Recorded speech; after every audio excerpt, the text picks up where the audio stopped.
తండ్రి అయిన దేవుని నుండియు ప్రభువైన యేసుక్రీస్తు నుండియు కృపా సమాధానములు మీకు కలుగునుగాక.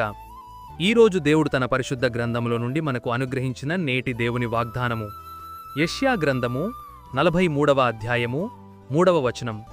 ఇజ్రాయేలు పరిశుద్ధ దేవుడనైన నేనే నిన్ను రక్షించువాడను అని దేవుడు ఈరోజు మనతో మాట్లాడుతున్నాడు.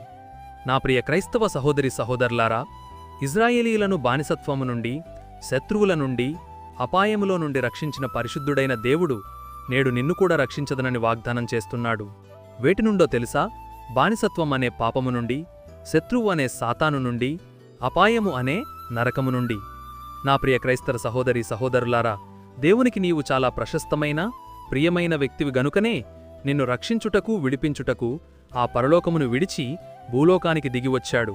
నేడు నీవు ఆయన యందు విశ్వాసముంచితే పరిశుద్ధుడైన దేవుడు నిన్ను పాపము నుండి, సాతాను నుండి, నరకము నుండి రక్షిస్తాడు. అట్టి కృప దేవుడు మనందరికీ అనుగ్రహించి ఇట్టి నేటి దేవుని వాగ్దానము మీ అందరి జీవితాల్లో నెరవేరబడునుగాక. ఆమెన్. ప్రార్థన. మహాపరిశుద్ధుడవైన మా దేవా, దయగల మా తండ్రి, నేడు మీరు మాకు అనుగ్రహించిన ఇట్టి వాగ్దానాన్ని బట్టి ముందుగా మీకు వేలాదిక స్తోత్రములు చెల్లిస్తున్నాను.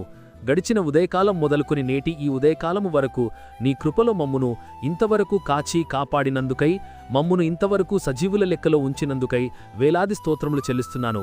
ఈరోజు మేము చేయబోతున్న పనులన్నింటిలోనూ, మా రాకపోకల్లోనూ మీరు మాకు తోడుగా ఉండండి.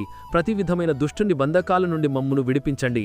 ప్రతి విధమైన వ్యాధి, బాధ, బలహీనతల నుండి విడిపించి సంపూర్ణ స్వస్థత అనుగ్రహించమని ప్రార్థిస్తున్నాను. ప్రతి ఒక్కరి కుటుంబాల్లో ఆర్థిక ఇబ్బందుల నుండి లేవనెత్తి క్షేమాభివృద్ధిని దయచేయమని ప్రార్థిస్తున్నాను. ప్రతి ఒక్కరి జీవితాల్లో శాంతి, సమాధానం, నెమ్మది దయచేసి మీ కృపలో భద్రపరచమని నజరేయుడైన యేసయ్య నామములు ప్రార్థించి వేడుకొనుచున్నాను నా ప్రియ పరలోక పరమ తండ్రి. ఆమెన్. దేవుని కృప, ఆయన నిత్య సన్నిధి కాపుదల సదాకాలం మీకు తోడై నడిపించునుగాక. ఆమెన్. నా ప్రియ స్నేహితులారా, మీరు ఇంతవరకు మన ఛానల్ని సబ్స్క్రైబ్ చేసుకున్నట్లయితే దయచేసి మన ఛానల్ని సబ్స్క్రైబ్ చేసుకోవాల్సిందిగా ప్రభు పేరిట మీ అందరికీ ప్రేమపూర్వకంగా మనవి చేస్తున్నాను. దేవుడు మిమ్మల్ని దీవించునుగాక.